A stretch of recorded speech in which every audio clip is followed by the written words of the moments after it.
Waking up every day, getting dressed, putting wet clothes on that I took off the night before, and jumping on the trail and continuing the hike. Meeting great people along the way.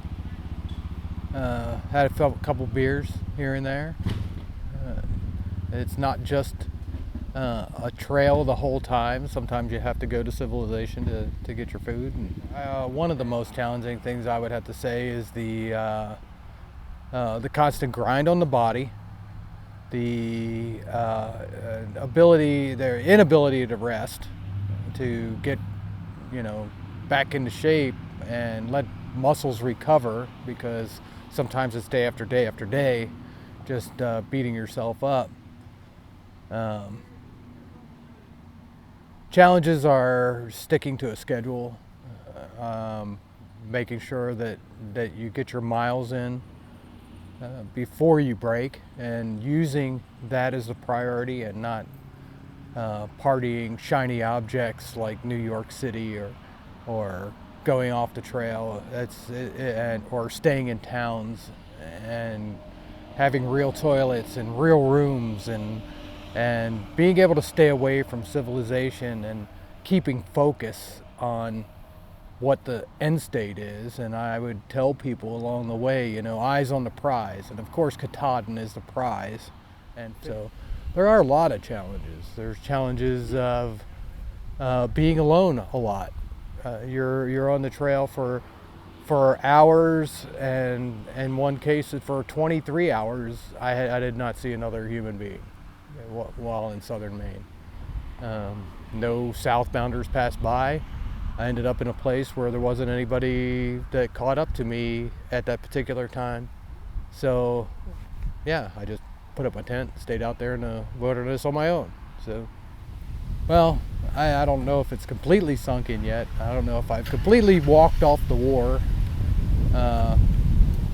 You really can't walk off the war. You can't walk off anything that happens to you bad, whether it's a bad marriage or a bad relationship or a war or something that's been very tragic in your life, a loss of a loved one. But you have to learn to come to terms with it. You have to learn how to filter it. You have to learn how to get the positives and separate the positive from the negative and learn. I wouldn't have met the other hikers, the other warrior hikers. A lot of them are, it brought something back to them that they had in the military. Me, I had just been out of the military for a week or 2 weeks before I started the hike, so I had already had that when I started anyway. It was just a different group of people. So it was nothing bringing back past as far as camaraderie or anything like that.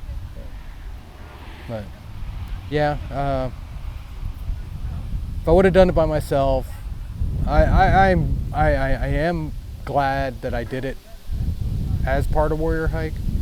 I probably spent a lot less money by doing it with Warrior Hike, but I am glad that I did it the way I did it.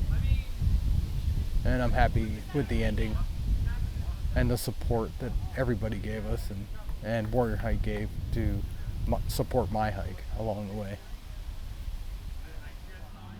Well, I'm going to go back to Olympia, Washington for now. I'm going to go to the house and learn how to be retired military for as long as I don't drive myself crazy, and as long as there's enough to do around my house and fix things that need to be fixed in the house, and I don't know. I started the hike a couple weeks after I retired, so I have to find myself. I have to find where my place is, and I have to get to know my family again, and then I'll move on to working or finding a job or owning my own business, or I haven't completely figured that out yet.